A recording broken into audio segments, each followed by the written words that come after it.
తల్లిదండ్రులు కావాలని మీ కలను సాకారం చేసుకోండి. ఓఎస్ఎస్ ఫర్టిలిటీ వారి తక్కువ ధర సంతానోత్పత్తి చికిత్సతో అపాయింట్మెంట్స్ కొరకు కాల్ చేయండి 7825893604. తెలంగాణ అమరవీరులను కేసీఆర్ ఏనాడూ పట్టించుకోలేదన్న సీఎం రేవంత్ రెడ్డి వ్యాఖ్యలపై మండిపడ్డారు హరీష్ రావు. సచివాలయం ఎదుట అమరవీరుల స్మారక భవనం కట్టిన చరిత్ర బీఆర్ఎస్ పార్టీదన్నారు.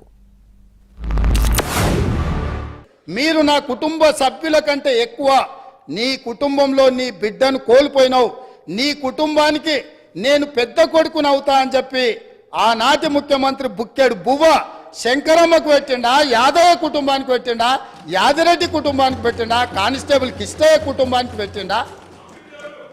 కానీ వాళ్ళ గురించి పట్టించుకోలే.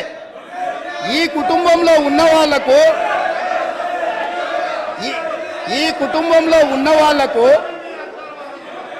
కొడుకుకు మంత్రి ఇచ్చిండు, అల్లుడికి మంత్రి ఇచ్చిండు. కన్న కూతురు ఓడిపోతే ప్రజలు తిరస్కరిస్తే ఎంబడే శాసన మండలి పదవి ఇచ్చిండు.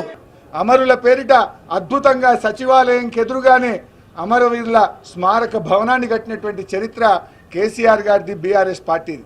అంటే సచివాలయంలో ఎవరు కూర్చున్నా ఎదురుగా అమరుల యొక్క త్యాగాలు గుర్తుండాలి, అమరుల త్యాగాలను ప్రతి నిమిషం గుర్తు చేసే విధంగా ఉండాలని అమరుల యొక్క మరి భవనాన్ని అంత గొప్పగా కట్టింది ఇవాళ బీఆర్ఎస్ పార్టీ. ఇవాళ మీరు అమరుల గురించి మాట్లాడతారా? కానిస్టేబుల్ కిష్టయ్య గారి కుటుంబాన్ని హక్కున చేర్చుకొని వారి కుమార్తెను డాక్టర్ చేసినటువంటిది కేసీఆర్ గారు.